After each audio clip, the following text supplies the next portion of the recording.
Who done it, Ben? This week's guest, Stephen Shimek. The guy that did Miranda Green Mysteries. Theme of the week this week is also revenge.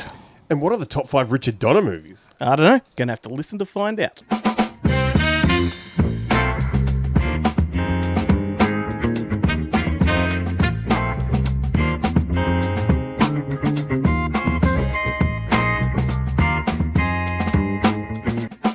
Right on, let's do it. You've hit play on Good Movie Monday, the weekly podcast dedicated to nerdy cinematic ramblings. My name's Glenn Cochran. This guy's Ben Helwig. Here to do it all over again. Another week of, guess what? Nerdy cinematic ramblings. Thank you for joining us. Mate, I did have it in mind to sort of ask you how you've been, and then I thought to myself, does anybody care? No, I don't care. But then I thought to myself, hang on a minute, I care. How you doing, Ben? You're prepared for another show? I don't know how to answer that. I never thought anyone would ever ask me again how I was. Ever since they started introducing that thing at retail shop training, so that you don't say how are you, you just say good morning. Otherwise, people tell you. And I thought no one would ever ask that. So it's been a long time. But let's talk about my aching back. Ever since I left the house for the first time, no one's cared. What's that? What's that guy? Is it in the Big Lebowski? He goes, "Yeah, I got a water my ass." It's like the one of the Jerky Boys. Welcome to everybody that's new. You may have migrated with our show from Podbean to Spotify. We're now a Spotify show, and so we would love you to go to Spotify, subscribe, drop comment there. We have the video as well as the audio. That's exciting for us, so please do that. And if you are new, welcome. Let's see how long you last. Give us at least 2 episodes, I guess. Yeah. 3 or 4 episodes, because you never know. Yeah, that's we right. could be having an off week. And if you decide to move on, well, we cannot blame you. We already have. By the time you've moved on, we've moved on to the next episode. That's right. Hey, thanks to Eclipse Cinema in Collingwood, Melbourne for supporting the podcast. We have tickets to give away to their show, to their cinema later on in the show, eclipse-cinema.com.au. We'll talk about them a little bit later. And also a thanks to inkfood.com or .co or inkfoodco.com. You tell me, mate. I know, just fluffing it up. They are a hot sauce startup. Would you have it? Not an upstart, they're a startup. A startup? Well, not if you've been watching Hail Mary like we have, then it would be an upstart. More about them to come. Do you want to do the call out? Sure. Why don't you head over to goodmoviemonday.com. There you'll find all the links to our social media, our store. Mm-hmm. You'll be able to chip in and help support the show, which we would love. Cha-ching! There's also past episodes. There is merch, yes. There's whiskey glasses. There's T-shirts. There's all sorts of stuff. There's a secret part of the website that you'll know if you find. I think it's a bit like the secret KFC menu. Maybe you have to hold the screen down a little bit before it comes up. Or you just have to be there for long enough, and then it just turns up because it's like, hey, you just have to wait for Ben to log in and create it. Yeah, you obviously haven't found what you're looking for. That's true. So we're going to offer you a weird, like a double down. Oh, I do love a double down. I do love a double down. It's pretty good. As we said in the prelude to the show, our special guest this week is Stephen Shimek. Probably should say his name correctly. That helps. Yeah. He's they the guy. tend not to like it when you fuck it up. Correct. I mean, I'd rather fuck it up in this portion than that portion when we do actually talk to him. But it's a good chat. Stick around. He's done a lot of movies, some that I've got in my collection. But the one that caught our attention is the Miranda Green Mysteries. He's done 2 of those. 2 of those. They're great. They are whodunits, and we're going to talk to him about that. And other Agatha things. Christie-esque. Yes, which is all the flavour at the moment. So it's a good time to get into them. And you know what? Look, we haven't done this yet this far on into the show. We're, 3 episodes in for the year? Do I have to take my pants off again? We haven't actually given a proper shout-out to the Boneheads. No. Their segment is on the show every week, but we've never stopped to actually talk about them. They are Joe, Chad, and James. They are from the Bonehead Weekly podcast in Kentucky. And, they've been with us since conception. Like, episode 1 of this show, they were on board. And, just go over, give their show a subscribe and a like, and go to YouTube and follow them and all that kind of stuff. It's very similar to what we do. And if you don't, it would be like we're abusing them for free stuff. because they'd get nothing out of contributing to our show every week. They don't ask us to contribute to theirs. They've got better taste. I like to think some of our people go over and like theirs, which is the whole point of me doing this. It's great. Yeah, absolutely. I watch almost every episode when it drops on YouTube. It's one of those things like right before bed, I click play and I might Send you to sleep. No, that's my problem is it keeps me up too late. Keeps you up. But sometimes I'll spread it across 2 nights. It's good chat. You know, they always pick really interesting topics and talk about all nerdy things like we do. What else has been going on in the world, Ben? Did you hear about Timothée Chalamet this week? Last week? I can't believe the furor. And only on Friday, I thought it was bad enough that people are reacting the way they are, right? Yeah. So many people absolutely butthurt over one little guy's opinion that was kind of facetious anyway. Yeah. He said that nobody really cares about opera and ballet anymore. And nobody does. That is like his point. His generation, how many people, if you surveyed 100, go to the ballet, go to the opera? Right? It's just a generational thing. And who cares if he doesn't like it and has an opinion about that? Yeah. Nathan Lane came out on Friday and absolutely eviscerated him. I'm like, you fucking creepy old man. Like, why do you care about this bullshit? Yeah. So I found that amusing. And I do hope that anyone that listens to the show shares our opinion that it's just a complete store in a teacup. Like, when you think about it too, like, just coming from a business perspective, if you're in the arts, 50%, I don't know, look, I'm actually making that up, but a large portion of the arts budget in Australia goes to the Australian Ballet and the Australian Opera. Because guess what? They can't support themselves because nobody fucking turns up. Well, you're going to get us cancelled now, Ben.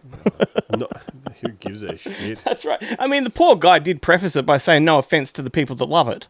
Yeah. You know, like, geez. But who cares? Yeah. And why were those people paying attention anyway? Look, it's this. The problem is, it's the same people who are complaining about this are the people who, when that guy with Tourette syndrome did that thing at the BAFTAs, and they would repeatedly post like him saying, "I'm sorry, I didn't mean it. It's my disease, but I'm sorry." And all of these comments under it going, "When's he going to apologize?" Like, the post is him apologizing, and those absolute fucking idiots that came out, Jamie Foxx, hello, I'm looking at you, that says, well, that word was in his head, so he obviously meant it. It's like, well, we all know, we've all heard that word, right? Yeah. If you've got Tourette's, it's going to go down deep inside and pluck out the most inappropriate word to say at any given moment. Yeah.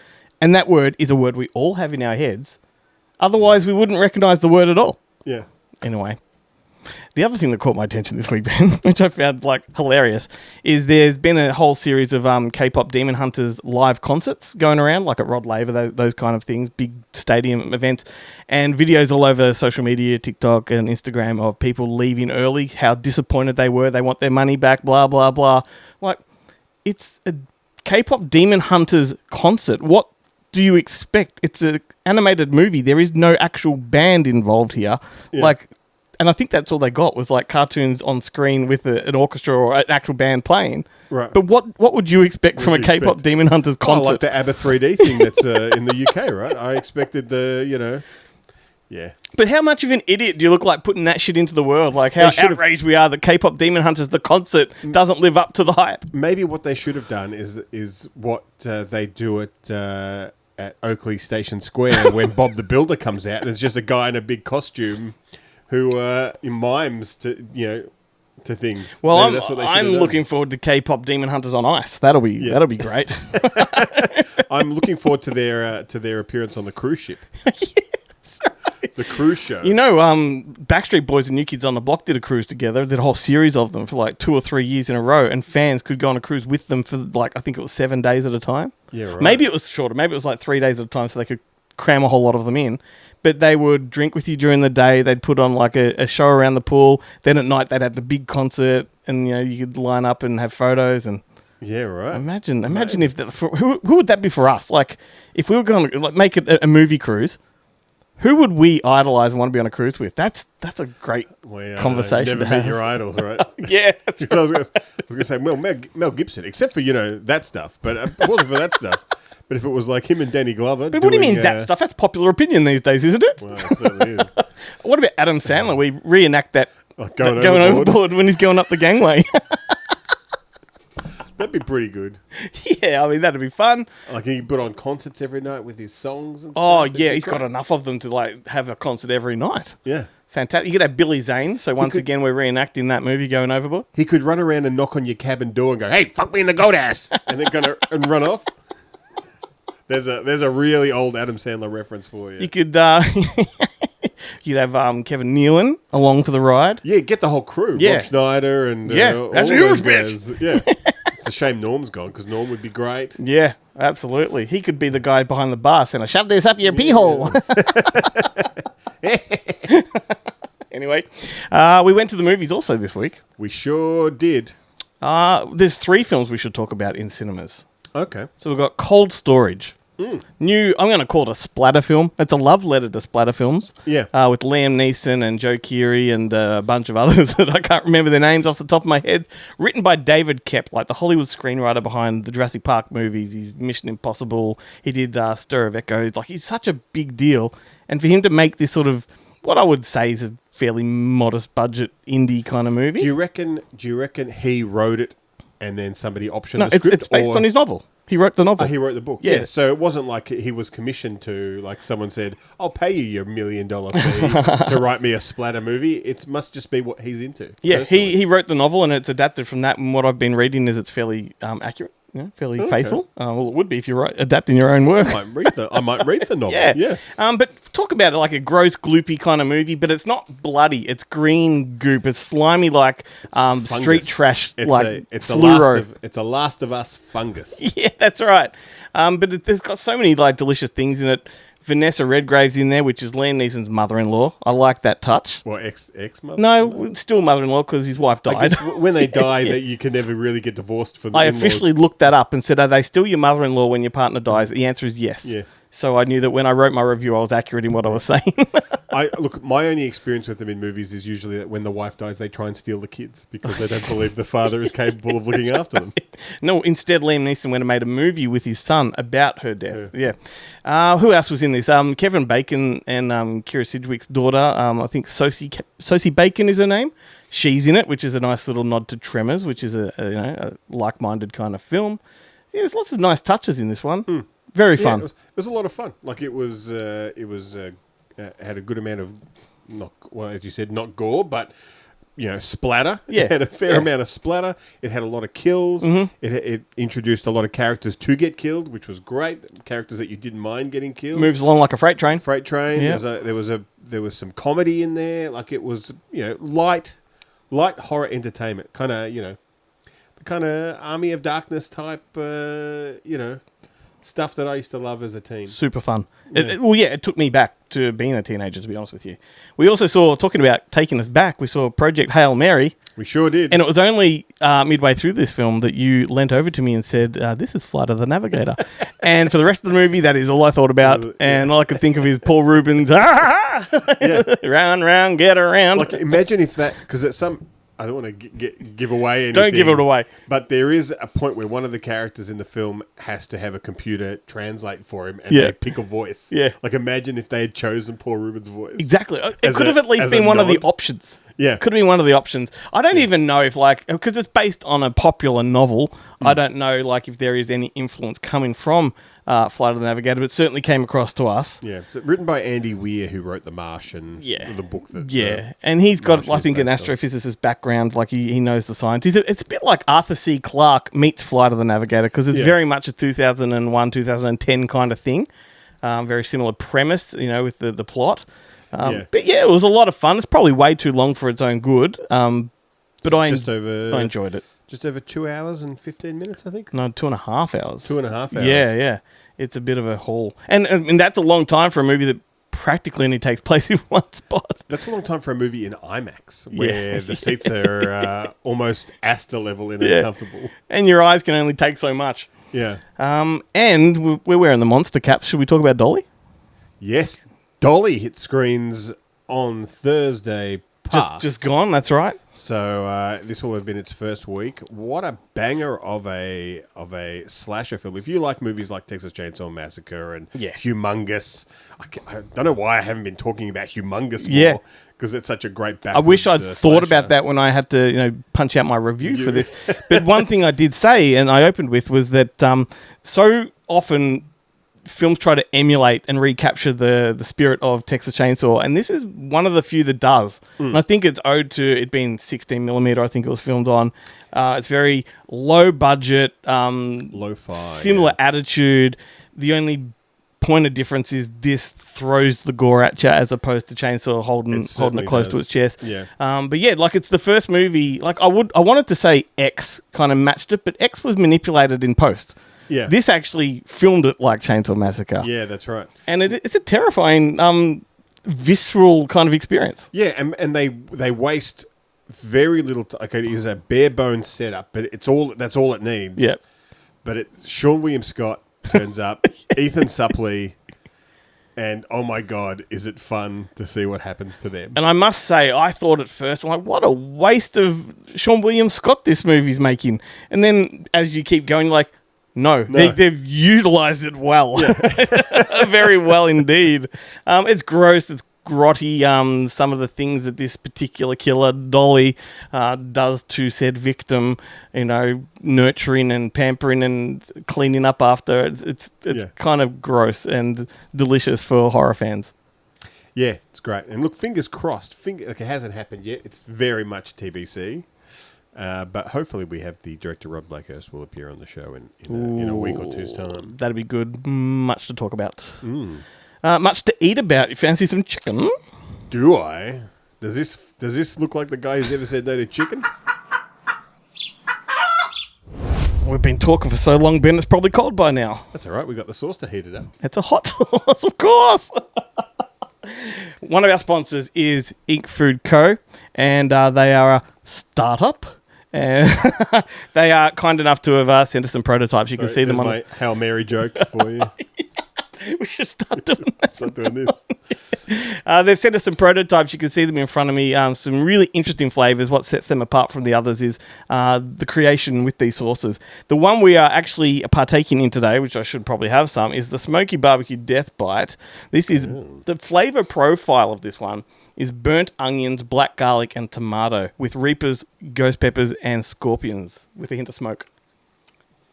This one's got more kick than the last two we've had, I reckon. More kick straight away. Whereas the last week's one creeps up on you. And we've done, I think, 3 flavors now. They've each hit a different part of my mouth. This one is definitely at the forefront, right up the front on the top. And the tongue, to be honest with you. I've only had a little bit and my tongue's numb already. If you love hot sauces, this is very much like a rib sauce, but a super hot one. Yeah, it's got that sweet flavour like a Jack Daniels kind of. It is what I imagine the flavours are like on the hot ones when they do the interviews. Yeah. And what I'm so much respect for the hot ones after doing this. Yeah. Because they do a whole show based on eating chicken and having conversation. I've had one bit. I can't have another one while I'm talking. Like we learnt on the first episode that it's just going to be chew noises all the way through the show. So just remember when you are eating throughout this, push the microphone away when you're chewing. Never. You got 2 channels, right? That's right. Oh, yeah. Absolutely banger flavour and hot as fuck. Why don't you, I'd like you to fist my bump with this.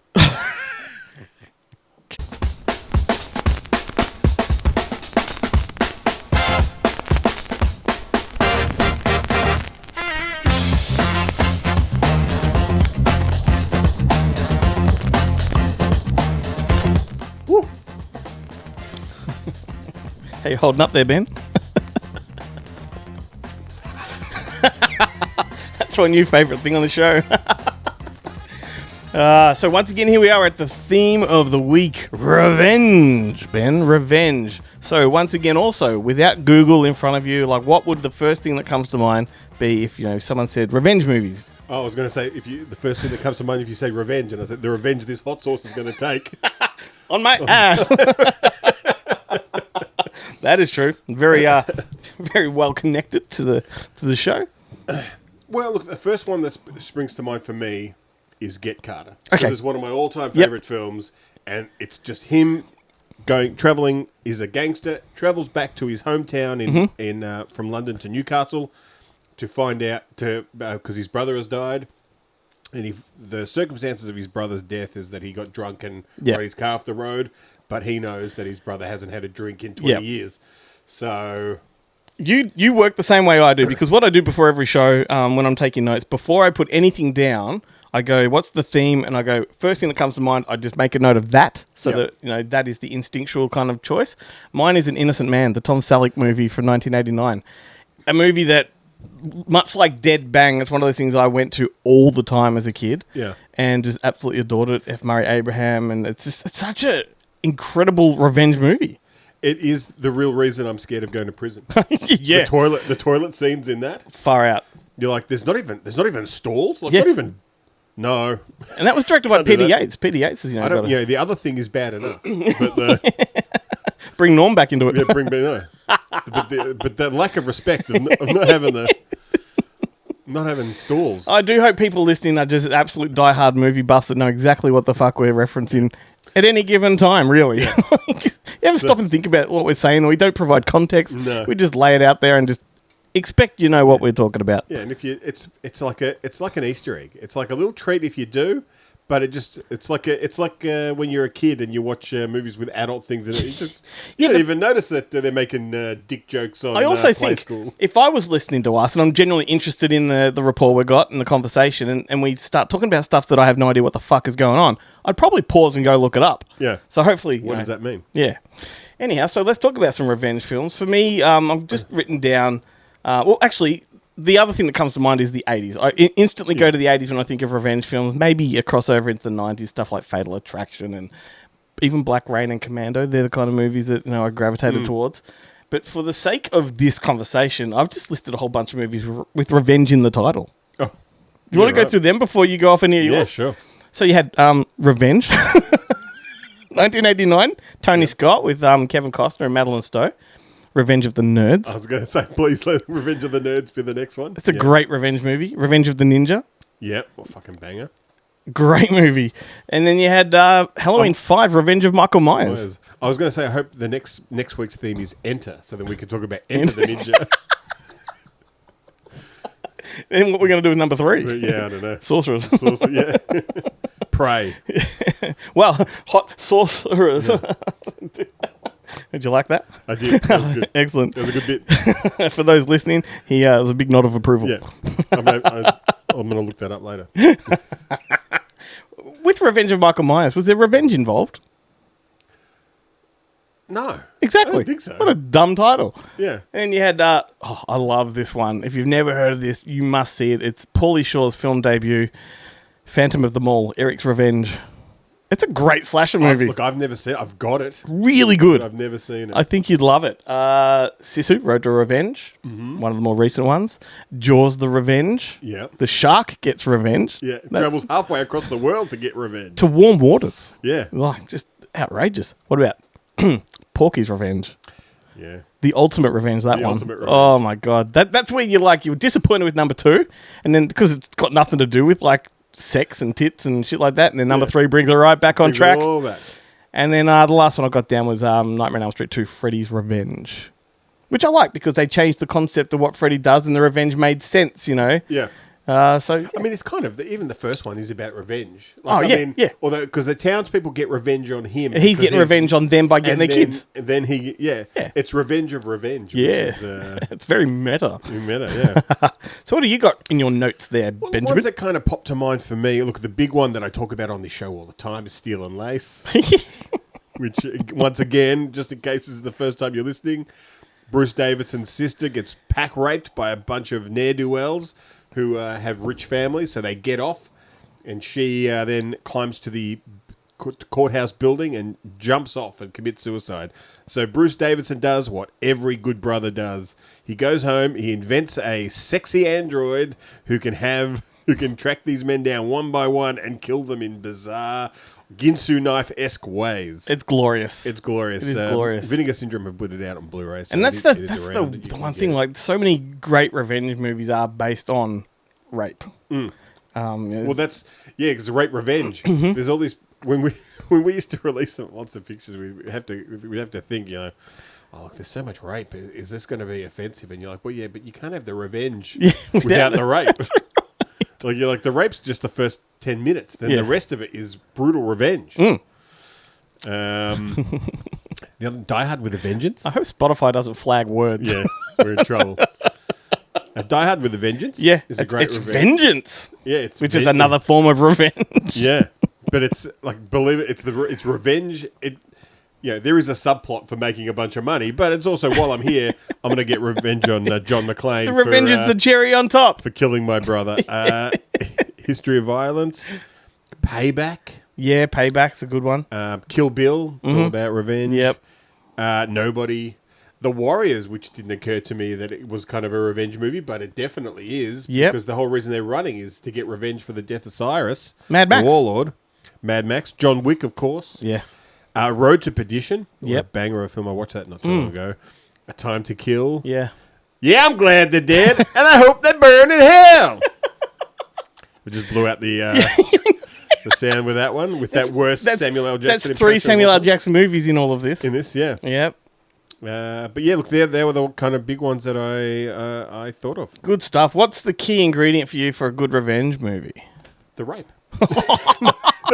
The crime that requires the revenge is the key. Yeah, that's right. And, gory, inventive. Like, I Spit on Your Grave. Like, I forgot about that. Mm-hmm. And that whole franchise of the new ones. Yeah, yeah. Like, the kills are so inventive. Last House on the Left. Yep. Yeah. Yep. Same thing. That's what makes those movies. Yeah. It's the extremities of the revenge that, And I also like ones like Usual Suspects, where you don't know what the thing they've done wrong is and why the guy's getting the revenge. Yeah. They don't know. Well, Irreversible's a case in point with that one. Yeah. One of the hardest films to watch. Yeah. But if you can make it to the end, what an experience. There's a thing going around on Instagram at the moment. Somebody's posted the initial can reaction to Irreversible, where all the French guys coming out going, "It's disgusting, filthy. Who makes a movie like this? You're sick. Yeah, piece of shit, Gaspar. No, it's great." Like, they're so upset by it. And look, kind of understandably so. 100%. Kind of. Still a great film. And they were married in real life. Gaspar and... No. Oh, were they married in that film, or is that where they met?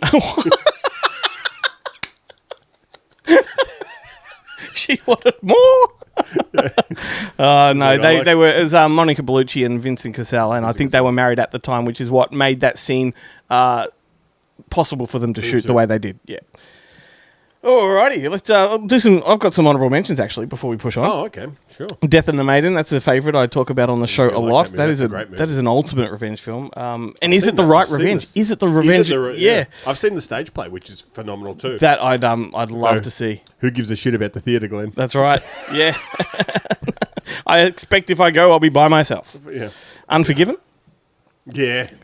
Doozy. What a banger. I mean, so many westerns are revenge. Revenge based. The Crow. The Crow's a great one.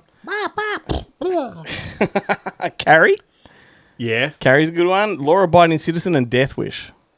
Death Wish is a revenge that carries on for 5 fucking movies. And look, I've never actually, I didn't watch it at the time because I thought it was a poor man's Death Wish. But The Brave, there's been clips of that. The Marlon Brando, Johnny Depp one? No. The Jodie Foster one. Subway Neil Train Jordan. Revenge. It is identical to Death Wish. It is like whatever they tell you, don't believe them. It is a ripoff, but it's a really, really well-made ripoff. Yeah. It's better than the Bruce Willis one, let's put it that way. But Death Sentence is a good one with Kevin Bacon that James Wan directed, which is based on the actual Death Wish sequel novel. Yeah. So that could be classed as the official sequel. So many good ones. So many good ones. A lot of revenge out there. And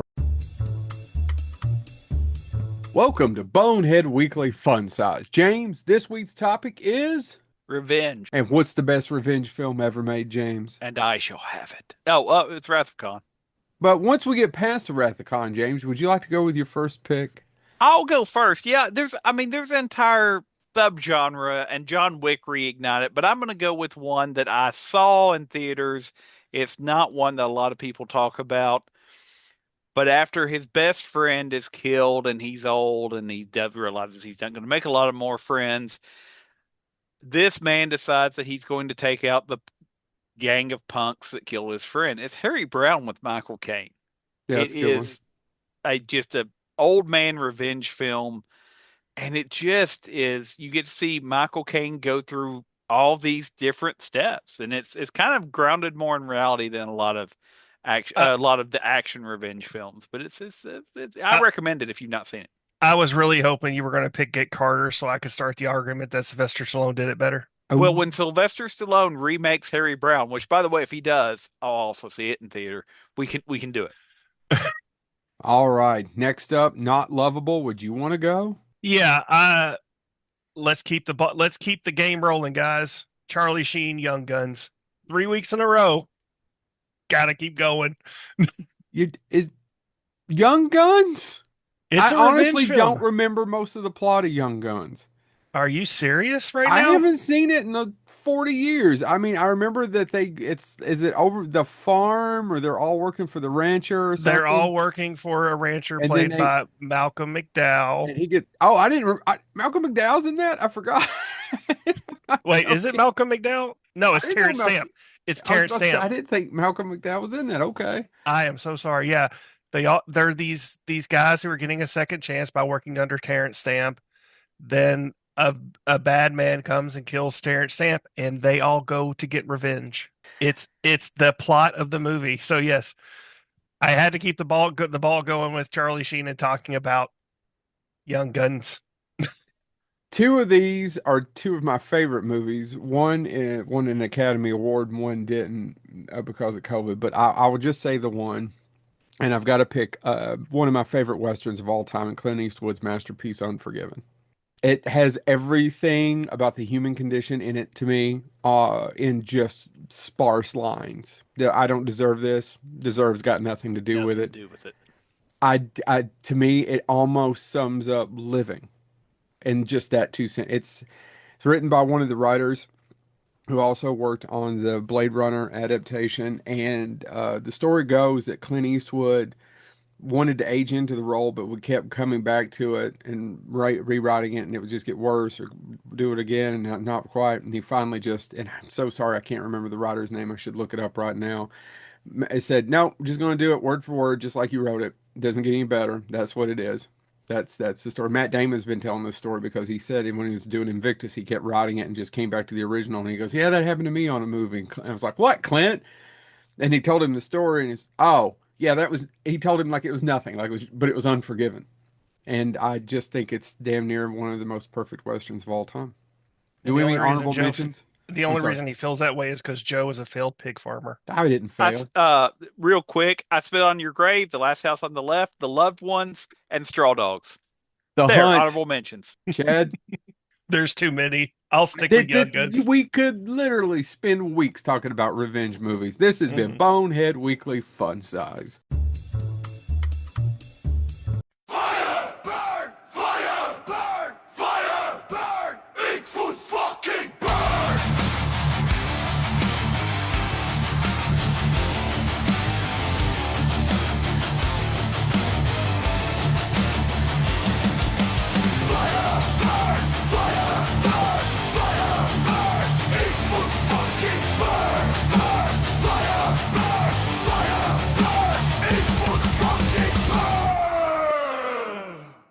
I might need a tissue. I think my nose is running from the hot sauce. It's gotten into the pores. And before that ad, of course, Bonehead Weekly, thank you guys, Joe, Chad, and James, much appreciated. The American Movie Pod that's not dissimilar to ours.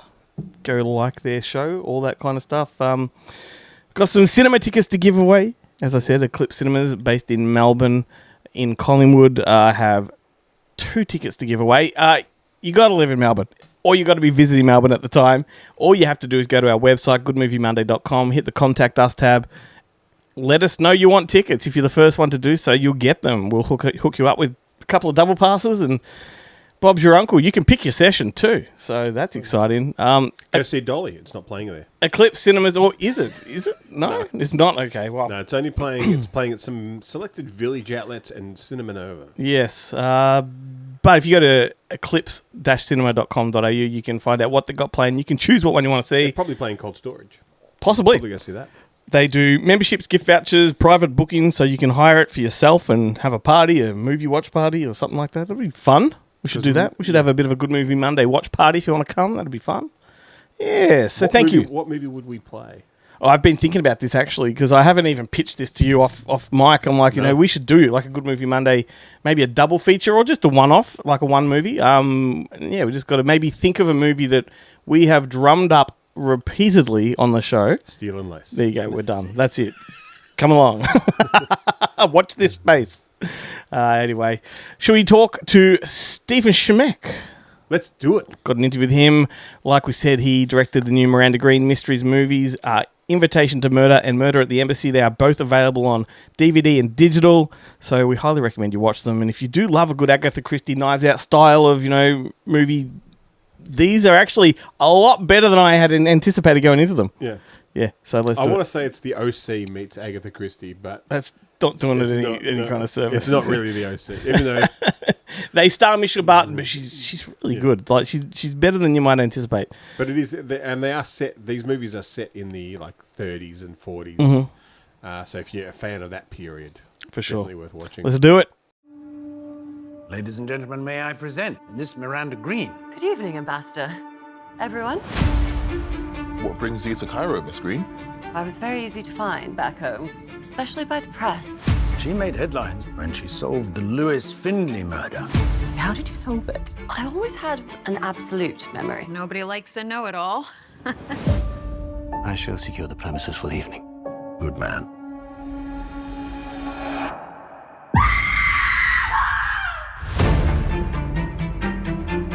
Oh, dear God. Everyone's vacate this room. We should call the police. No police. Where are the authorities? Why call me? The embassy is sovereign British territory. It's for us to investigate any crimes internally. What does it say? A murder has been committed, and the murderer is in this room. I'm going to need everyone to remain in the embassy until I finish my investigation. Unless I solve the case before that. Now prisoners as well as suspects. He did see a strange light coming from one of the windows last night. It was Maggie sending a signal. To whom? Someone outside the embassy. Follow that car.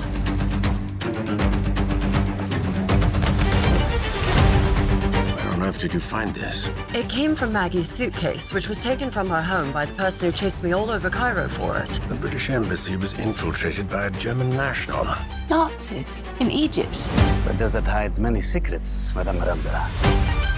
What do you notice? The head's turned.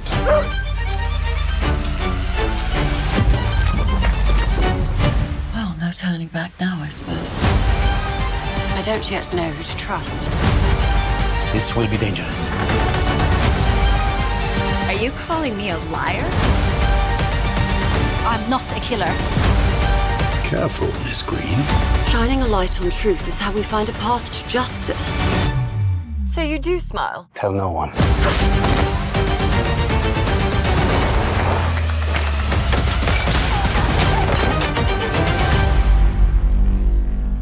This is good. The awful, but good. Welcome to the show, Stephen. We're really happy to be chatting with you. It's a thrill. Thanks. Happy to be here. Before we get stuck into Murder at the Embassy, can you take us back a little bit to just how you got into this business to begin with, and sort of what lit the fire for you to become a filmmaker? Yeah, it's an excellent question, and it's something I've thought a lot about too, because it's been something for me that's been a part of my psyche for as long as I can remember, and so I've kind of thought back to the first time I really was drawn to making movies, not just watching them, because I think everybody has films that they're drawn to, but I distinctly remember watching Ray Harryhausen monster movies at my grandma's house on VHS tapes, and there was something so magical about them and so cinematic about them, but there was enough separation between the time I was living in and the time those movies were made that I was seeing something about wait, I could do something like this, I think. And it really kind of lit a fire in me to start experimenting with the video camera that my family had and the toys that we had out and about, and I would make all kinds of movies from a very young age. And it wasn't until I was a teenager that I realized that like you could make a living doing that. And so yeah, for as long as I can remember, I've been in love with cinema, filmmaking, anything to do with that art form. And for as long as I've been able to try and make a living at doing so, that's what I've been up to. So yeah, I had my first chance to make a feature length film well, technically, I made two feature length films in high school, and we rented out the high school auditorium and sold tickets, and I made sure that I was casting people that would bring in, different crowds, different.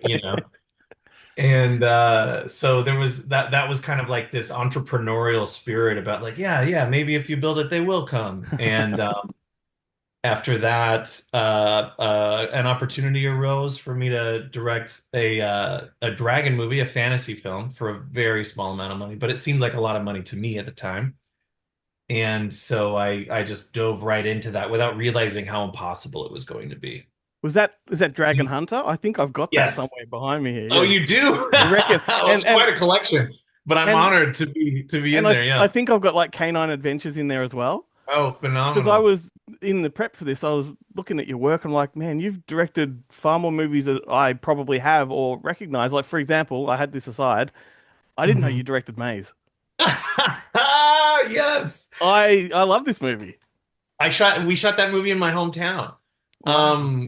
We were trying to get a sci-fi movie off the ground. My wife and I were producing together at the time. She's now exclusively in editorial. She's an incredible producer. She just prefers the artistic side of editorial, and so she does that now. But we were producing together. We were trying to get a sci-fi movie off the ground. And it looked like it was going to happen. And then funding fell through at the last minute, and we had cleared our schedules. And two other friends of ours were producing with us, and we were all looking forward to doing this.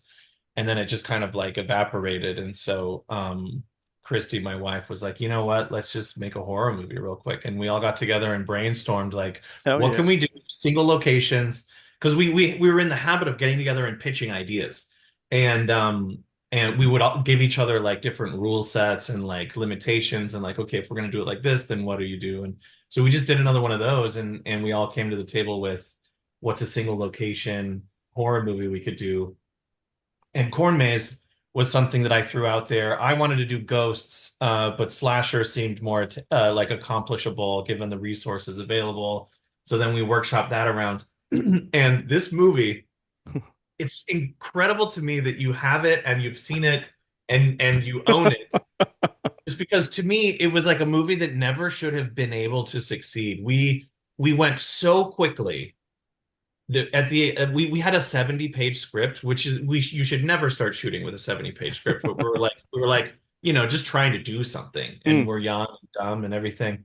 And my director of photography tells me that we'll have a steady cam. And so I've got we haven't really written out all of these chase sequences that I'm assuming are going to take forever. But then and by the way, we shoot this movie in 6 days. It's a blitz of a show. Sorry, I'm on a tangent. Go for it. But the steady cam contact falls through at the last minute. And I cannot do my chase sequences anymore. And so we shoot our 70-page script, and I do the best that I can with a few lengths of dolly track. And it's just not exciting to me. Like looking at the footage, like this isn't going to work. We really should not stretch this out. It's not fun to watch people run in a straight line for extended amounts of time. And so we did the best we could with our chase sequences. We did the best we could with what was available, and we started cutting the movie together, and it was about 60 minutes long. So then we're like, okay, new meeting. We need more movie. Like, what's the rest of this movie? And that's when we start pitching, like, well, who's the killer? Because we've he's been off in the shadows the whole time. Let's hang out with him for a minute. And so almost all the money has been spent. The remainder of the movie is shot on a Canon 5D Mark II, I think. They had just come out with the firmware update that let you shoot 23:9:8. And so we were like, okay, we can get the right frame rate out of this camera. It was so dumb, but we ended up being able to, and I think it adds a lot of depth and fun and like something crazy at the end of this movie that like you literally didn't see it coming because none of us saw it coming either. So yeah, that one was wild. That was our second movie. I'm going to ask the question that Glenn most desperately wants to know: is there a sequel planned? Oh my God. The family that owns that corn maze, they are the nicest people, and they also own a local fast food restaurant. And one night, after we're like, we don't want to eat the same chili again for 3 nights in a row, they show up with all these hamburgers for us to eat. They did a themed, because they do a haunted corn maze, and they would do like a themed version of that corn maze to the movie. I printed them a big poster so that when they do, like, because they have a float at the parade. I have seen this online. I'm sure I've seen this online. So I would love to. I mean, why not? Let's that's how the movie was born. It was out, why not? If you go into another one, that may revive the original, like, new discovery. Right. But the movie of yours I wish I had in my collection, and Ben, you're gonna love this. Dudes and Dragons. What a title. What a title. What a tagline. Courage, valor, booty. Yeah. Yeah. That's got a wild story behind it as well. They all seem to in the end, I think. No, we're here to talk about Murder at the Embassy. We've spoken to directors, a few that have bounced between genres like you have. You've gone from fantasy to horror, sci-fi. Now murder mysteries. Firstly, how did this whole thing come about? The Miranda Green Mysteries. Like, was it something you conceived? Was it brought to your attention?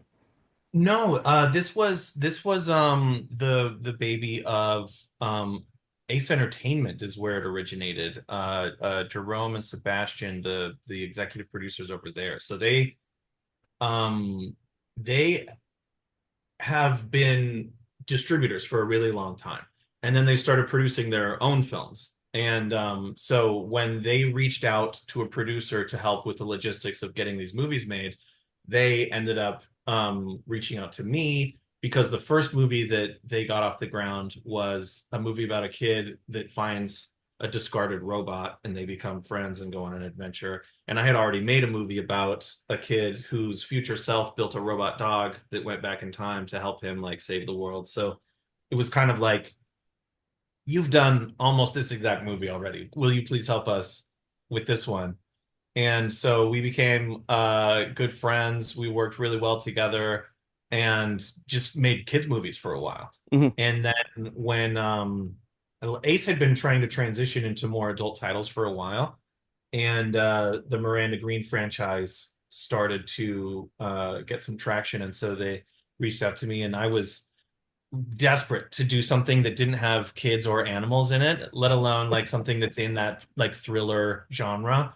Because that's really where I love stories that you can kind of like play with more unexpected things and try and like create that sort of experience for your audience where you're not sure what's going to happen next. And I had been able to do rewrites on these kids movies and kind of like help try and introduce those sorts of things as well. But yeah, it was a welcome shift, and we got really lucky on that first movie. Invitation to a Murder was the predecessor to Murder at the Embassy. It was supposed to take place in England, but we knew we needed to shoot stateside, and it was just really hard to find a place that fit the bill until we came across an authentic English manor in Schaumburg, I think it was, built by a guy who just wanted an authentic English manor. So like everything was still very fresh and new, beautiful and clean, but it was like he had seriously like recreated historic marble floors from sites all over the world and stuff like that. The paneling inside was beautiful. The house did so much heavy lifting of like visually elevating the story. We got a great cast. So that movie performed well enough that Lionsgate then started asking for more. And that's where Murder at the Embassy came from. They asked me to come back on board for that one. We got to shoot in Egypt, which was really great. The interiors are in the UK.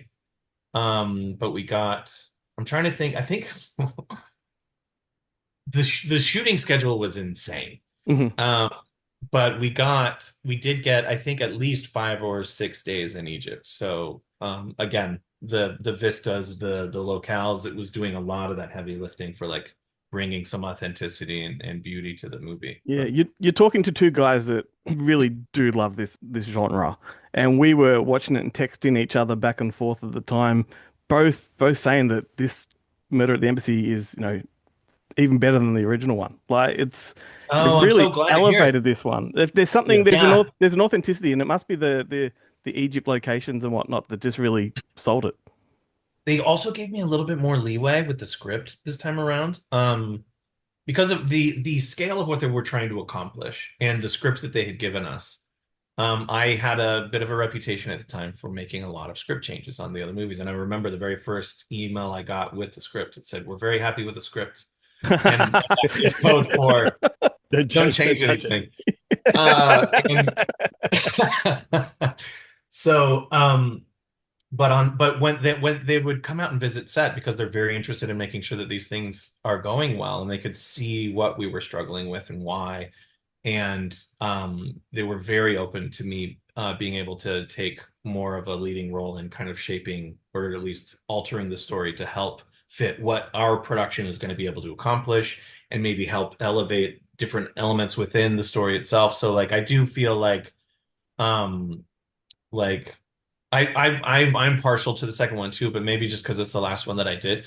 But also because it wasn't freezing cold. We shot the first movie in November in Chicago, and it was bitter cold and windy. And granted, it was the exact opposite in Egypt in the summertime. So I don't know which one's better, but Why is it they never set movies in temperate climates where it's just like yeah, that was the joke that I had. I was like, every single one of these, we only shoot it if it's the worst time to shoot there. You got to suffer for your art. I'm looking It's a forward rule, to the third yeah. one, the Himalayan incident. Or Right? Yeah. We have to authentically shoot at the top of the Himalaya. Murder in the Outback. Murder in the Alps. Yeah. Oh, I would love it. I would love it. Death in the Alps. Oh, man. Yeah, all set on just on a ski lift or in a Right. gondola. Yeah. And they're locked in. You've got They're three, locked in, yeah. three people on the that's scale the lift. locked room. Yeah. Yep. One Oh of them my did it. God. So these movies came about at a time when like murder mysteries are popping off. Like, they're really Yeah. popular at the moment with Knives Out and Kenneth Branagh doing his Agatha Christie stuff. Do you think that's been an advantage or a hindrance to what you're doing? A little bit of both, Yeah. but mostly an advantage. Because I've never seen a movie of mine. Like people keep sending me, like they take a picture of their screen when they're watching something on Prime or something, and it's like the top recommends after what you watched or whatever, and they're getting pushed Murder at the Embassy. And I think it's because like there is kind of a desire for that, and there's just not a lot of it out there quite yet. It's starting to bubble up, and like really great stuff is being made, and so that's an advantage. But then you do get people inevitably comparing you to a movie that's spent, Yeah. we're spending about as much money as most productions are spending on food, and so like there is a difference there in terms of what at the end of the day what you can accomplish. Our chase scene at Murder at the Embassy, for instance, so it's going so well. I know I have to shoot the scene in one day, and we're getting what we need. It's looking so great. We're on a backlot in Egypt, so it's kind of funny to have gone all the way to Egypt to shoot in fake Egypt. But these cars start sputtering and die, and they get one of them going again, but they can't get the other one going. And they're like, oh, don't worry, we've got a replacement. They bring the replacement in, and it looks completely different. And so now we've got this car chase scene where I can't use any of the footage that we shot for the first 6 hours of the day, and I only get 12 hours. So then we have to figure out how to now start over and get all of the chase scene and all of the rest of the stuff that we wanted to shoot that day into that 6 hour chunk.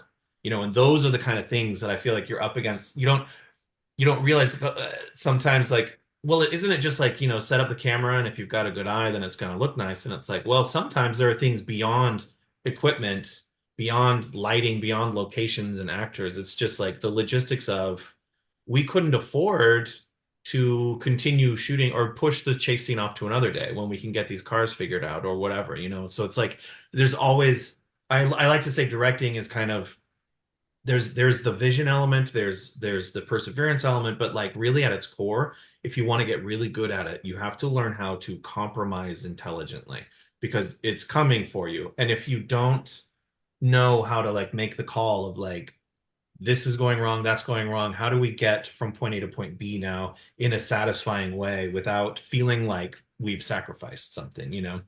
So sorry, I keep going off on these tangents. No, I love it. No, man, that's great. That's a very long answer to your question. No, it just made me think of the I hope I'm remembering it right, but the in the Italian Connection, which I doubt you've seen, but it's a crazy 70s Polizzi movie, but they have repeated combi van chase sequences in the film, and at one point, because the guy they're chasing, Mario Adolf, keeps headbutting the screens, the windshields of these combi vans. And so they, throughout the chase, they get out of one combi van and they jump into another one that's conveniently parked just nearby. And they continue the chase scene in a completely different combi van that hasn't had the windscreen crashed. So it's nice. By him headbutting it. Yeah. It's just you're like, I always think that's how you get away with if your one car fails. Oh, just hop out and get into another car. That just happens. Shoot a quick pickup from one door to the other. Like there's never a problem in a shoot that can't be answered by dodgy 70s Italian cop movies. Because it's absolutely. There's an argument to be made too that if you notice your plot hole and you just make sure somebody brings it up, that your audience will forgive you after that. Like it's when they think you had a blind spot to it. Yeah. Like, you know, like I will forgive an actor making a bad decision if they're recognizing that it's a bad decision, you know? Yeah. And so it's all that kind of stuff just all swirled up into the chaos of trying to get that thing. Rob Reiner spent his entire career trying to excuse that one lens flare in the Princess Bride. Like it haunted him for life. Can you talk about Misha Barton? How did she come into the picture? Misha Barton was a part of it from the beginning. They just let me know. So a lot of the ways that these movies get, it sounds funny. It sounds almost, I don't know if you've seen the movie Ed Wood. Mm-hmm. Yeah, when they're like, do you have a script? No, but we've got a poster. And it's kind of like, it feels like a lot of movies kind of get made that way. They do have scripts, or at least they have treatments, but they have an actor attached, they have some artwork, and then they go start pre-selling this thing before the movie's ever made. And so when I was brought on, they just told me Misha's playing Miranda Green, and the rest of the cast hadn't been found yet. And so I was a part of that casting process in terms of like weighing in on like who I felt like was the right fit for X, Y, and Z. But yeah, she was a part of it from the very beginning. We had some good chats during pre-production, and then yeah, it was a good experience. I think that everyone comes at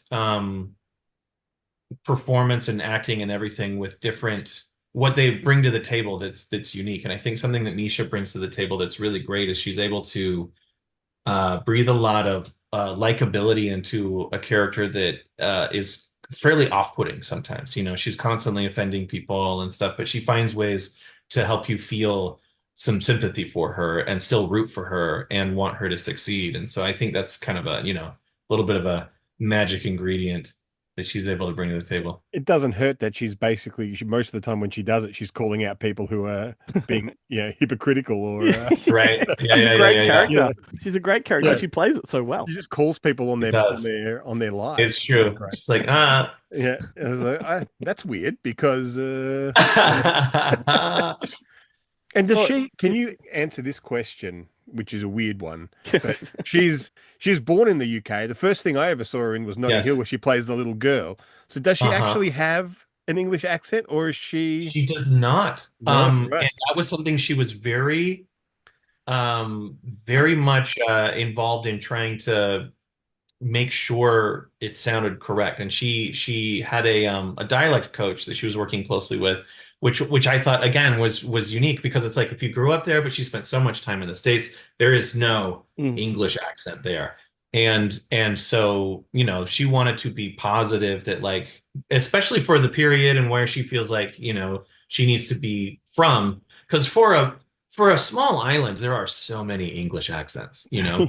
Yeah. And so she's always trying to make sure that like, well, I need to say it like this, and I want to make sure that this is, you know, and so there was always kind of a conversation if she felt like she needed to do it again because she felt like a certain word or phrase or something wasn't quite working, you know, we could change it, or she could reapproach it and make sure that she felt like it was coming out the way that she wanted. Yeah.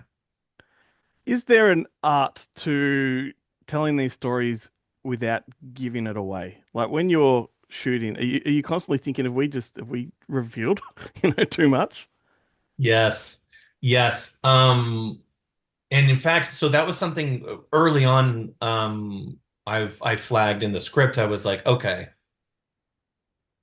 we need more reasons to suspect other people. Yeah. Because right now we're just going on. And so, like, that whole sequence where we see that everyone's got a little bit of shady business going on, that was all added after I got the script and was like, okay, let's start. I worked really close with Mark Brennan, our writer on that film, to kind of find things that made sense for the time and for the character, that when you explained it, you're like, oh, I guess that does make sense. But it was very suspicious before I knew all of what was going on. And so like I just wanted to make sure that it was satisfying, that it wasn't a red herring for red herring's sake, but like it contributed to the plot in some way and kind of helped us learn more and move forward in a way that felt like there was some momentum behind what was happening. And I think it also gave more depth and opportunity for the rest of that ensemble cast to like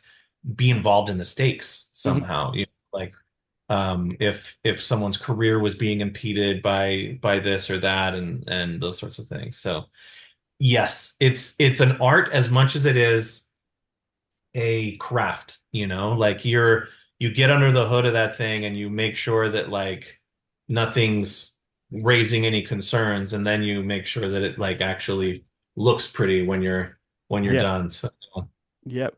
And I read somewhere a while ago that you are doing a third one, and then I went back to check on that and it disappeared from the internet. Is yeah, there a there's third one been coming? I do think there's a third one coming. It's been there's a long sordid history with movies are hard, right? Yeah. And financing is a whole thing, and then you know, getting coordinated between all these different departments, like just Murder at the Embassy was an effort across 3 different continents, and I'm stunned that we were able to accomplish it with the money and resources that we had at our disposal. And I know that you know, number 3 is going to be up against the same exact issues. I do think number 3 is going to happen. Whether or not my schedule will align with it happening is another question. So yeah, I'm not entirely sure when, but I do think it's only a matter of time before number 3 is on the way. Will it be called Murder at the Lionsgate Backlot?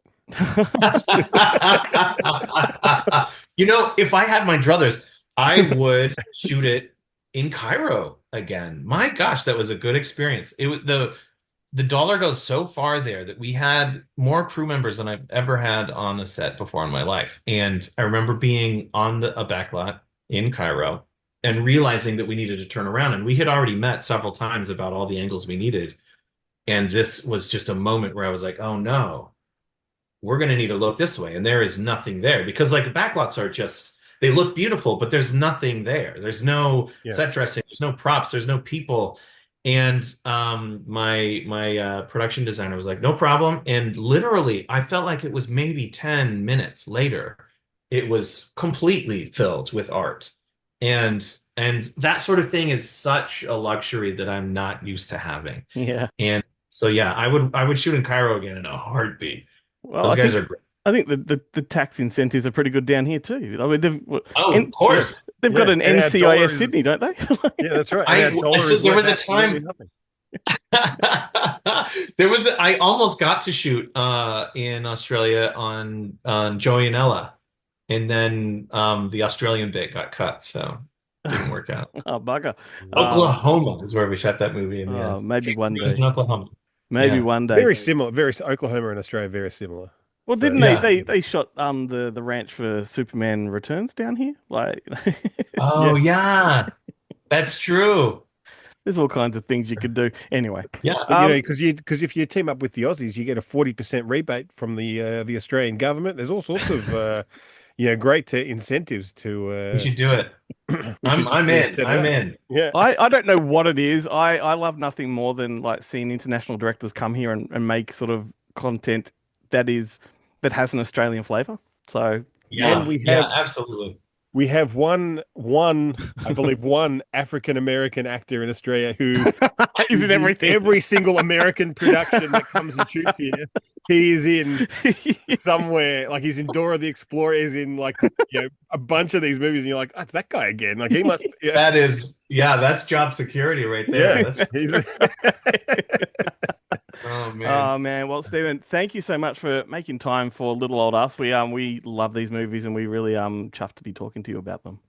Well, thank you so much. That means a lot to hear. I can't express to you how nice it is, because like when you make a film and you put it out there, it just kind of disappears into the internet void. And to meet people and talk to people who legitimately enjoy it means a lot. So it's been my pleasure. Thanks for having me. And we'll be waiting for Maze too. Absolutely, it's on the way. It'll find its way to Australia somehow. Yeah, The maze down under.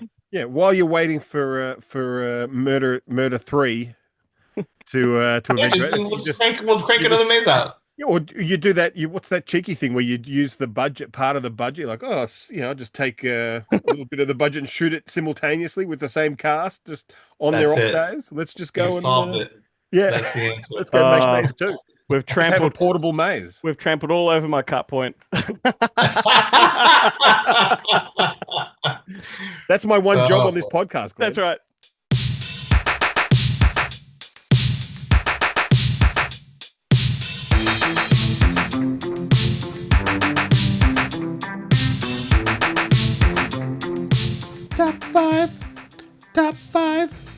Top five forever now. Top 5 Richard Donner movies to be exact. Yeah. You're about to take a big mouthful, weren't you? You wanna? I'll do some talking. So we are talking about the top 5 Richard Donner movies. Richard Donner's actually been dead now for 5 years. What perfect time to be talking about his top 5. I don't know what inspired this. I think it might be the ongoing Superman conversation that we have, and how you quite often complain that it's just one movie. And I got shit one at that. I got drunk every time I took a drink when you'd say that. So I thought, let's put that to a conversation, because that made me wonder what you think of Richard Donner as a director. Love him.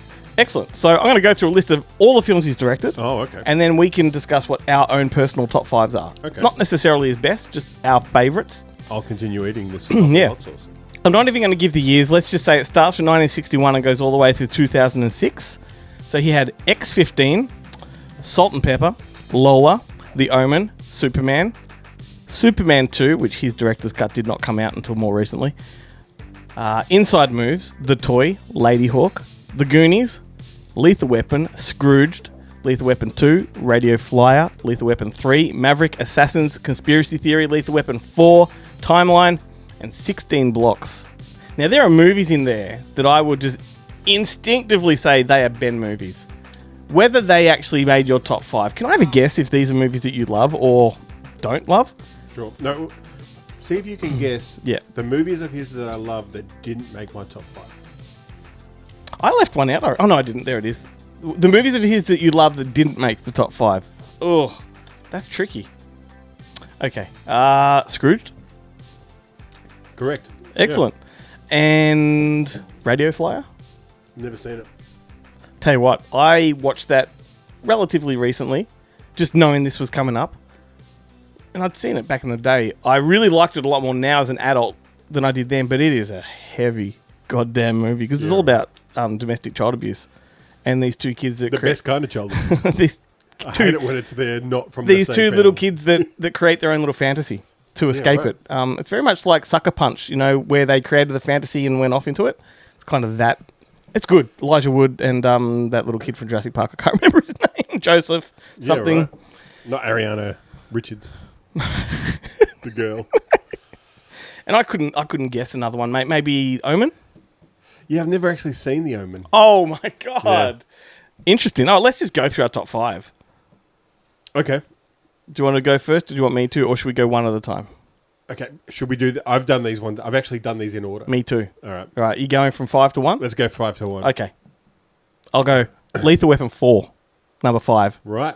I think it's a much better movie than everyone gives it credit for. It's the second strongest in the Lethal Weapon franchise as far as I'm concerned. Wow. And I can watch that one on repeat more than any of the others. Yeah. Interesting. See, for me, it's a Lethal Weapon 1.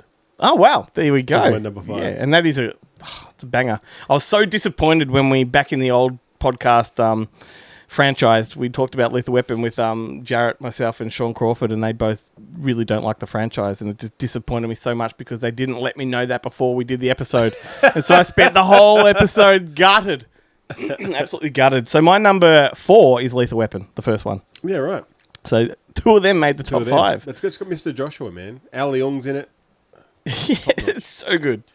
My number 4 is Lethal Weapon 3. Oh, okay. Number 3. That's controversial in Lethal Weapon terms. Yeah, with the Aussie guy from Escape from Absalom is in it. Which Aussie guy? There's so many, but yeah, I know what you mean. Yeah, I guess, yeah. Mel Gibson wasn't in Escape from Absalom. Nor was David Argue. He was in that, but not this. Yeah. Yeah. I love the Rene Russo bit. When that movie came out, I had an Amiga 500 as a kid, and one of the games I had was a Three Stooges game, which I, for the life of me, could not figure out how to play. Like, Yeah. it was a should we say a friend had lent me a copy of it. And so I had no idea how to play it. But there's just a scene where they throw pies at each other, but you pushing the buttons on the thing and nothing seems to make any difference to what's happening, and you just die. But when he breaks into that place and she kind of finds him, I think her place, and he looks on her computer, it's the Three Stooges game. It was like, so it immediately made a connection for me with that And film. Mel Gibson produced the Three Stooges movie. Yeah, back in the he's day. a big Three Stooges fan. Massive. And he does this thing with he does his Crocodile Dundee thing with the Rottweilers. Yeah. But doesn't he do one of those jokes where he goes like? Yeah, they do it to each other. Yeah. Lethal Weapon 3 is my least favorite of the franchise. That's not to say it's not a great film, but it is my least favorite. Yeah. Do you remember the little spin-off movie they made with Daryl Summers and Ozzy Ostrich? No. Hey, It's Saturday went to LA, Universal Studios, and did all this stuff, and then they got Mel Gibson to shoot like a little sequel, little side called Lethal Weapon with them, and you got Daryl Summers in his Hawaiian shirt. Doing his thing. Yeah. No, I don't remember that. It's probably on YouTube. Although, bloody Hey, It's Saturday, they're gatekeepers of their content. Like, they have got their own subscription-based website where you can go and watch all their shows and stuff. Wow, I didn't know that. Yeah, Hey TV. Yeah. Or HeyHey.tv. It's just where you have to go to get your John Blackman fix. Yeah, they've got every episode ever made. They've got all the Red Faces best of and all that, and then they've got clips they drop onto YouTube here and there. Oh, wow. Yeah. I don't know how The we Late got Show to should that. do the same thing. Yeah, 100%. Do you want to do your number 3? Number 3 for me is Superman. And I don't even know if this is because I love it or it is just such an influential movie. I think it was a game changer in Hollywood. Whether you like it or not, it was a game changer in Hollywood. It was the movie that shocked people the way Star Wars did. And so I think just significantly it goes into my number 3 slot. And I do like it. I like it a lot. My number 3 is Maverick. Yeah, that I assumed would be in there somewhere. Yeah, I love that film. I watch it repeatedly, like a couple of times a year, I'd say. What a good relationship it was Richard Donner had with Mel Gibson. Yeah. You know, they've made quite a few together. I think Conspiracy Theory, Maverick, The Lethal Weapons, obviously. Yeah, and there's a lovely Lethal Weapon gag in there when Danny Glover shows up as a bank robber. And as of now, and since the day that Richard Donner passed away, so 5 years, it has been rumoured that Mel Gibson is directing the fifth Lethal Weapon, which, I mean, the very first one was 40 years old, and they were talking about being too old for this shit. Yeah. Well, that's because he was only 35. He was turning 39, I think, in the movie. Yeah. He was retiring. I'm like, who retires at that age? We are older than that now by some years, and we are nowhere near retiring. Well, it's the thing that you get your 20. That's what they always talk about, the 20, and then they get the pension. So I guess theoretically at 40, if you started it when you were 19, 20, you could get your 20. Yeah, far out. But then he wants to then he gets the bomb on the toilet Great stuff. Which movie is that? The That's first number one? 2. Number 2? Yeah. Is that when he's sitting on the toilet? Patsy Ken's. I think that's the. I want to say number 2 is the only one with tits in it. No, I think there's tits in the first one, but it's the prostitute falling from the building. Yeah, that's right. Well, and the other great thing about the first one, which I forgot to mention, the reason that it kind of is because they did the parody Loaded Weapon one. Yeah. Which also boosted it in my eyes. And you had Bruce Willis playing the character on the beach in the caravan. In the caravan, yeah. And what a great Mel Gibson Emilio Estevez was. Yeah. And what a great Danny Glover Samuel L. Jackson was. Yeah. This week's theme should be Samuel L. Jackson, really. And who was the... Is Tom Atkins in it? No, it's not Tom Atkins, or is he in Loaded Weapon? We're talking about Loaded Weapon. Yeah, no, but he's they go and visit the guy in his house to find out the connection, and the guy in the helicopter, Mr. Joshua, turns up in the helicopter and shoots him. I wish I could who's remember. that guy? But is it in Loaded Weapon, is it Tom Atkins? It's someone who looks like him because of that kind of guy. Maybe it's him, but I do remember Tim Curry as Wilderness Girls. And what else? You had you had John Lovitz in the Basic Instinct scene. Do you sleep in the nude? Only when I'm naked. And then the gratuitous beaver shot. Yeah, you got Proctor. Proctor's in there. Yeah. When he's doing the Head and Shoulders shampoo. Like, hey, Sarge, it's tingling. Good, Earl. That means it's working. So dumb. So dumb. All right, so we're up to number 2. No, number 3. No, number 2. Number 2. Okay, so mine is The Omen. There you go. It's great. If you've never seen The Omen, very similar to Exorcist in many ways. It's shot in a similar way. Has a very similar opening setup, with the sort of the Egyptian stuff that then comes into, I think, Omen's set in London because it's all about an American consulate that son becomes almost possessed, but is the devil. Is the devil. Yeah. Just a 666. wonderful middle. Leo McKern's in it too. He's great. And the good thing about the Omen is that number 2 and 3 that came after it are good too. Like really good. The remake apparently is pretty good. The remake is good, but just as far as there's a lot of time between number 3 and 4. And number 4 was like a dirty TV kind of movie. Right. But the first 3 are a trilogy. Sam Neill plays him as the older Damien. And so it's just a progression of his age right up to the point he's in politics. So number 1 is a little toddler. Number 2 is in high school. Number 3 he's in politics. And it's just a natural progression for the son of the devil. Absolutely. The foreshadowing is incredible. It's it's a great film. Anyway. For me, number 2 is Lady Hawk. Yeah. I was almost going to guess that outside of your number 5, but I'm like, no, that's going to be in there. Yeah. I loved it as a kid. The whole, I was a big Matthew Broderick fan. I love Ferris Bueller. Yeah. So him at the start when he's crawling, he's like talking to himself and stuff. I'm like, this is just like Ferris Bueller except fantasy, which is awesome. Yeah. When he escapes from the prison under the city, and I don't pretend to really understand a lot of the politics going on in this. There's a lot of church nonsense going on. But the mere fact that it's, Michelle Pfeiffer and Rutger Hauer and Matthew Broderick, and they're running around with swords, and one of them's a hawk and the other's a wolf. It's so good. There are 2 movies that reminds me of, and when I was younger, I did confuse them. I don't anymore, but one was Navigator, Medieval Odyssey. Yep. It's got a very similar kind of flavour. And the other one was, what's the one with Christian Slater, the medieval one? Name of the Rose? Name of the Rose, is that what it's called?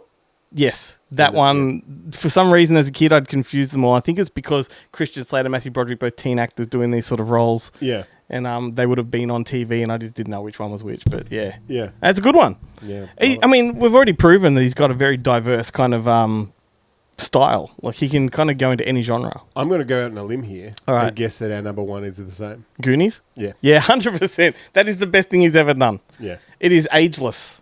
Absolutely times. And mentioned last week on the Pirate episode. Yeah. Yeah. It is if you're a kid who's ever been bored on summer holidays or anything like that, the whole idea that you've got this group of friends and you can go have this awesome adventure. It is just the ultimate. Plus all of the stuff surrounding it, the Cyndi Lauper song and the film clip for that with the wrestlers in it. Yeah.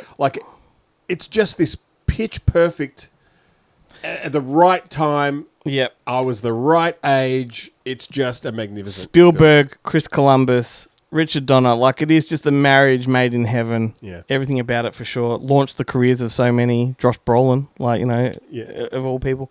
Wonderful. Sean Astin and Corey Feldman, although he'd done a couple of things at the time, but Ki Yun Kwan. Absolute banger. Is that what his name is? Yeah. Ki Hai Kwan. And John Matizak and Anne Ramsey and Robert Darby and Joe Pantoliano. 3 of the greatest villains in movie history. It's what introduced me to the Ruth baby, or the baby Ruth. I wouldn't have cared if you threw his mama from the train if I hadn't seen The Goonies. Or Class Reunion. Or A Deadly Friend. Man, and she was apparently a lovely lady, I'm sure. Anne Ramsey. Just blessed with a lovely smoker's throat. Oh, my little baby. Come and give me a hug. But yeah, Scrooged is amazing. I went and revisited the toy recently, which I think the toy goes for too long. It is, a bit long in the tooth, but it's fun and it's funny. And I read an excerpt from Richard Pryor's autobiography saying that him and Jackie Gleason got on like a house on fire and were good mates afterwards for the longest of times. And not many people say that about Jackie Gleason. No, not many people say that about Richard Pryor. That is true, but that's kind of it's a timestamp movie, really good. Assassins, I don't mind. I saw that at the cinemas in one of those movie marathons back in the day. Yeah, and his later movies are fun. 16 Blocks, I thoroughly enjoyed. I did too, except for what's his name? Is it Mos Def? Is he the other guy, the Bruce Willis's sidekick? I don't see colour, mate, so I didn't see him in the film. He annoyed me. Terrible. His That's voice a real bad really shit me in that. Otherwise, the movie's good. But also, he wasn't even like Block Party and Be Kind Rewind and stuff. That Mos Def was yeah. At that period. Like there was that brief period of time where he was seemingly in every kind of cool indie movie for sure. And Timeline's pretty good. Paul Walker one. Yeah, look, Timeline. I almost consider that for you. Yeah, that would have been one. Like I have a genuine soft spot for Timeline. I've seen it more times than that movie warrants rewatching. I've bought it on Blu-ray. It's like that, and the Timeline and The Core for me make a perfect double feature. They're just the right amount of non-serious, fun, action. Timeline and Outlander for me. Outlander. The Jim Caviezel one. Yeah. No, underrated. Completely underrated. And I think this one's underrated too, because this movie kind of didn't do anything when it came out. Like, it kind of came and went. Even on video, didn't really do much. But I think in hindsight, you go back and you're like, well, Richard Donner was really old when he made that, because he was 90 when he died. Yeah. 91, I think. And so he was making these really solid movies into his late years, Like a Ridley Scott type thing. Yeah. I found Timeline for us at the video store was super successful, but it was always the second film. Yeah. Because we had a 2 for $5.50 new release deal. So people would borrow the movie they actually were going to watch that night. And then if that movie is so good I feel like staying up for a second one, I'll take this other one. Yeah. And Timeline was, I think it was the most borrowed, least watched. That and Clock Stoppers. Oh, was that the one with the Jonathan Frakes one? I saw that in the cinema, my friend. I love that film. It was the first time I asked the question to myself. So Jesse Bradford? I think so. Yeah. Jesse Bradford or Jesse Bradford. I was like, if he's in high school, why does he have why is the makeup not good enough to cover his 5 o'clock shadow? Like, that guy seems to have, like, he's in that Soderbergh King of the Hill thing. That's the only movie he's in where he doesn't have a 5 o'clock shadow. You're like, Jesus, he's one of those, like, kids in primary school who had a full beard. We all had that one kid in primary school that we all envied. Yeah. And then when you're an adult, you're like, no, I would not have liked that. This is a pain in the ass. But when you're a kid, you just don't do anything about it. Right. There we go. So, top 5 Richard Donner movies. Well done. I'm happy we had that conversation. Yeah. Because I just wasn't sure where you stood on Richard Donner. Yeah, no, I don't have a problem with Richard Donner. I just don't like Superman. Yeah, as is evidently clear. Look, even as a comic book fan, I don't like Superman comics. I know. I've just, yeah.